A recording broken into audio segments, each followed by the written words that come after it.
ನಮಸ್ತೆ ಎಲ್ರಿಗೂ. 1 ಕಪ್ ರವೆನ ಬಳಸ್ಕೊಂಡು ಬೆಳಗಿನ ಬ್ರೇಕ್‌ಫಾಸ್ಟ್‌ಗೆ ಒಂದೊಳ್ಳೆ ರೆಸಿಪಿನ ಮಾಡ್ಕೊಳ್ಬೋದು. ತುಂಬಾ ರುಚಿಯಾಗಿರುತ್ತೆ, ತುಂಬ ಗರಿಗರಿಯಾಗಿ ಕೂಡ ಇರುತ್ತೆ. ಇದನ್ನು ಮಧ್ಯಾಹ್ನ ಮಕ್ಕಳು ಲಂಚ್ ಬಾಕ್ಸ್‌ಗೆ ಬೇಕಿದ್ರೆ ಹಾಕ್ಬೋದು ಚಟ್ನಿ ಜೊತೆ. ಇಲ್ಲಾಂದರೆ ಸಂಜೆ ಟೀ, ಕಾಫಿ ಜೊತೆನೂ ಸ್ನ್ಯಾಕ್ಸ್ ಥರನೂ ಇದನ್ನು ತಿನ್ಬೋದು. ತುಂಬ ರುಚಿಯಾಗಿರುತ್ತೆ. ಇನ್ಸ್ಟೆಂಟಾಗಿ ಕಮ್ಮಿ ಸಮಯದಲ್ಲಿ ಈ ತಿಂಡಿನ ಮಾಡ್ಕೊಳ್ಬೋದು. ಬನ್ನಿ ಹಾಗಾದರೆ ಯಾವ ರೀತಿ ಇದನ್ನು ಮಾಡೋದು ಅಂತ ನೋಡ್ಕೊಂಬರೋಣ. ಹೊಸದಾಗಿ ನೋಡ್ತಾ ಇರೋರು ಪ್ಲೀಸ್ ಸಬ್ಸ್ಕ್ರೈಬ್ ಮಾಡ್ಕೊಂಡು ನೋಡಿ. ವಿಡಿಯೋ ಇಷ್ಟ ಆದರೆ ಲೈಕ್ ಮಾಡಿ, ಶೇರ್ ಮಾಡಿ. ಈ ರೆಸಿಪಿ ಮಾಡ್ಕೊಳ್ಳೋದಕ್ಕೆ ಮೊದಲು ಸ್ಟವ್ ಆನ್ ಮಾಡ್ಕೊಂಡಿದ್ದೀನಿ. ಸ್ಟವ್ ಮೇಲೆ ಒಂದು ಬಾಣಲಿ ಇಟ್ಕೊಂಡಿದ್ದೀನಿ. ಅದಕ್ಕೆ ಇವಾಗ ಈ ಬಟ್ಲಲ್ಲಿ ಒಂದು 4 ಬಟ್ಲು ನೀರು ಹಾಕ್ಕೊಳ್ತಿದ್ದೀನಿ.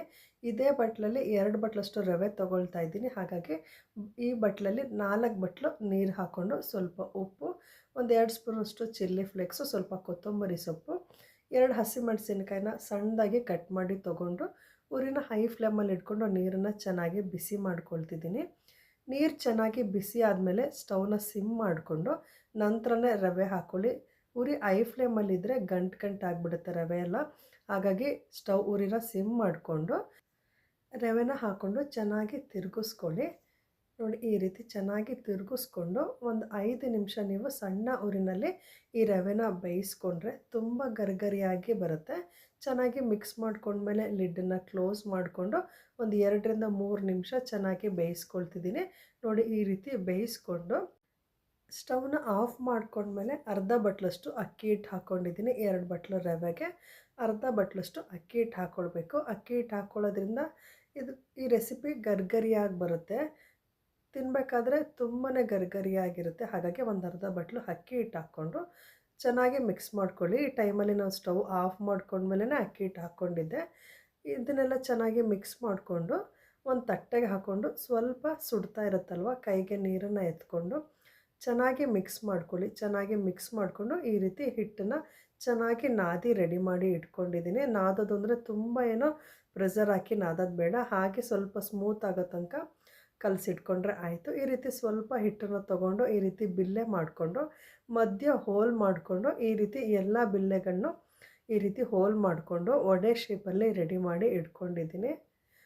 ನೋಡಿ, ಈ ರೀತಿ ಒಂದು ಸಲ ನೀವು ಎಲ್ಲ ರೆಡಿ ಮಾಡಿ ಇಟ್ಕೊಂಡು ಎಣ್ಣೆನ ಚೆನ್ನಾಗಿ ಬಿಸಿ ಮಾಡಿಕೊಂಡು ಈ ವಡೆಗಳನ್ನ ಹಾಕ್ಕೊಳ್ತಾ ಬಂದರೆ ನೋಡಿ, ಎಷ್ಟು ಹಿಡಿಸುತ್ತೆ ಅಷ್ಟು ಹಾಕ್ಕೊಳ್ಳಿ. ನೀವು ಎಷ್ಟು ಪ್ರಮಾಣದಲ್ಲಿ ಎಣ್ಣೆ ತೊಗೊಂಡಿರ್ತೀರ ಅದಕ್ಕೆ ತಕ್ಕಂತೆ ಈ ವಡೆಗಳನ್ನ ಎಣ್ಣೆಗೆ ಹಾಕ್ಕೊಳ್ತಾ ಬನ್ನಿ. ಹಾಕಬೇಕಾದ್ರೆ ಎಣ್ಣೆ ಚೆನ್ನಾಗಿ ಕಾದಿರಬೇಕು. ನಂತರ ಉರಿನ ಮೀಡಿಯಮ್ ಫ್ಲೇಮಲ್ಲಿ ಇಟ್ಕೊಂಡು ಚೆನ್ನಾಗಿ ಬೇಯಿಸ್ಕೊಳ್ಳಿ. ಸ್ವಲ್ಪ ನೊರೆ ಕಮ್ಮಿ ಆದಮೇಲೆ ಇದನ್ನು ತಿರುಗಿಸ್ಕೊಳ್ತಾ ಬನ್ನಿ, ಮೇಲೆ ಕೆಳಗೆ ತಿರುಗಿಸ್ಕೊಳ್ಳಿ. ಇದು 2 ಸೈಡು ಚೆನ್ನಾಗಿ ಬೇಯಬೇಕು.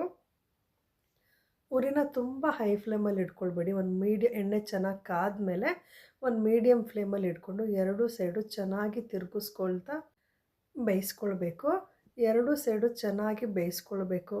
ಇಲ್ಲಾಂದರೆ ಒಳಗಡೆ ಎಲ್ಲ ಬೆಂದಿರಲ್ಲ, ಮೇಲ್ಗಡೆ ಮಾತ್ರ ಕಲರ್ ಚೇಂಜ್ ಆಗುತ್ತೆ. ಸ್ವಲ್ಪ ಬೆಂದ ಮೇಲೆ ಇದು ಮೇಲ್ಗಡೆ ತೇಲುತ್ತೆ. ಮತ್ತೊಂದು ಸಲ ತಿರುಗಿಸ್ಕೊಂಡು ಇನ್ನೊಂದು ಕುದಿ ಬೇಯಿಸ್ಕೊಂಡು ತೊಗೊಂಡ್ರೆ ನೋಡಿ, ಈಗೆಲ್ಲ ನೊರೆ ಎಲ್ಲ ಕಮ್ಮಿ ಆಗಿ ವಡೆಗಳೆಲ್ಲ ಮೇಲೆ ತೇಲ್ತಾ ಇದೆ. ಈ ಟೈಮಲ್ಲಿ ನೀವು ತೆಗಿಬೋದು. ಒಂದೇ ಸಲ ವಡೆಗಳನ್ನ ರೆಡಿ ಮಾಡಿ ಇಟ್ಕೊಂಡು ನಂತರ ಸ್ಟವ್ ಆನ್ ಮಾಡ್ಕೊಂಡಿದ್ನಲ್ವ, ಹಾಗಾಗಿ ಎಣ್ಣೆ ಚೆನ್ನಾಗಿ ಬಿಸಿ ಆಗಿತ್ತಲ್ಲ, ಮತ್ತೊಂದು ಬ್ಯಾಚನ್ನು ಅದೇ ರೀತಿ ಫ್ರೈ ಮಾಡ್ಕೊಳ್ತಿದ್ದೀನಿ.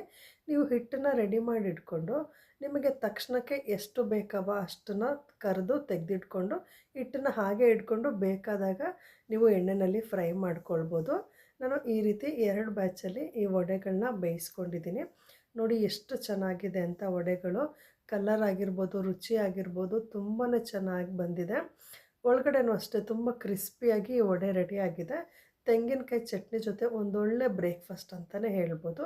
ನಿಮಗೆ ಲಂಚ್ ಬಾಕ್ಸ್ಗೆ ಮಕ್ಕಳು ಡಿಫ್ರೆಂಟಾಗಿ ಕೇಳ್ತಾ ಇದ್ದಾಗ ಈ ರೆಸಿಪಿ ಮಾಡಿಕೊಟ್ಟು ನೋಡಿ, ತುಂಬಾ ಚೆನ್ನಾಗಿರುತ್ತೆ. ಮಕ್ಕಳು ಚಟ್ನಿ ಜೊತೆ ಇದನ್ನು ಇಷ್ಟಪಡಲ್ಲ ಅಂದರೆ ಸಾಸ್ ಜೊತೆ ಬೇಕಿದ್ರೂ ತಿನ್ಬೋದು. ತುಂಬಾ ಚೆನ್ನಾಗಿರುತ್ತೆ. ಈ ರೆಸಿಪಿ ನಿಮಗೆ ಇಷ್ಟ ಆಗಿದ್ದರೆ ವಿಡಿಯೋನ ಲೈಕ್ ಮಾಡಿ, ಶೇರ್ ಮಾಡಿ. ಹೊಸದಾಗಿ ನೋಡ್ತಾ ಇರೋರು ಪ್ಲೀಸ್ ಸಬ್ಸ್ಕ್ರೈಬ್ ಮಾಡ್ಕೊಂಡು ನೋಡಿ. ಮತ್ತೊಂದು ಹೊಸ ರೆಸಿಪಿಯೊಂದಿಗೆ ಮುಂದಿನ ವಿಡಿಯೋದಲ್ಲಿ ಭೇಟಿಯಾಗೋಣ.